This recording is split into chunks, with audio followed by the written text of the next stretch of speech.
ಇವತ್ತಿನ ದಿನ ನಾವು ಶ್ರೀರಾಮಚಂದ್ರ ಮಂಗಲಮನ್ನು ಕಲಿಯೋಣ ಹಾಗೂ ಕೇಳೋಣ. ರಾಮಚಂದ್ರ ಮಂಗಲಂ ಎಂಬುದು ಒಂದು ಶ್ರೀರಾಮನ ಮಹಿಮೆಯನ್ನು ವರ್ಣಿಸುವ ಶಕ್ತಿಶಾಲಿ ಸ್ತೋತ್ರವಾಗಿದೆ. ಇದರ ಪಠಣದಿಂದ ಹಿಂದೂ ಧರ್ಮದಲ್ಲಿ ಹಲವಾರು ಲಾಭಗಳನ್ನು ಪಡೆಯಬಹುದಾಗಿ ಉಲ್ಲೇಖಗಳಿವೆ.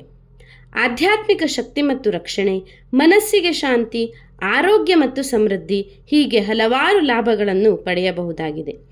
ಇಂದಿನ ದಿನ ರಾಮಚಂದ್ರ ಮಂಗಲವನ್ನು ನೀವು ಕೇಳಿ ಮತ್ತು ಮಕ್ಕಳಿಗೂ ಕೇಳಿಸಿ.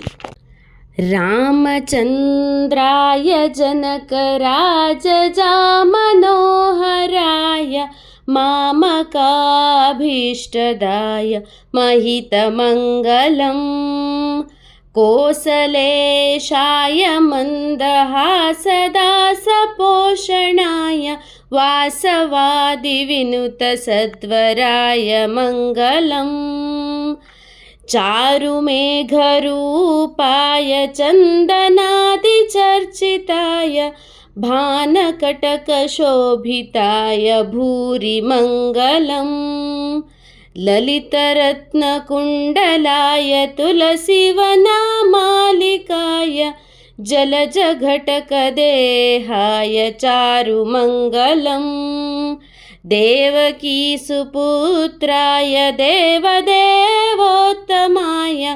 ಪಾವನಗುರುವರಾಯ ಸರ್ವಮಂಗಲಂ ಪುಂಡರೀಕಾಕ್ಷಾಯ ಪೂರ್ಣಚಂದ್ರವದನಾಯ ಅಂಡಜವಾಹನಾಯ ಅತುಲಮಂಗಲಂ ವಿಮಲರೂಪಾಯ ವಿವಧೆ ವೇದಾಂತವೇದ್ಯಾಯ ಸುಮುಖಚಿತ್ತಕಾಮಿತಾಯ ಸುಭಗಮಂಗಲಂ ರಾಮದಾಸಾಮೃದುಲಹೃದಯಕಮಲನಿವಾಸಾಯ ಸ್ವಾಮಿ ಭದ್ರಗಿರಿವರಾಯ ದಿವ್ಯಮಂಗಲಂ.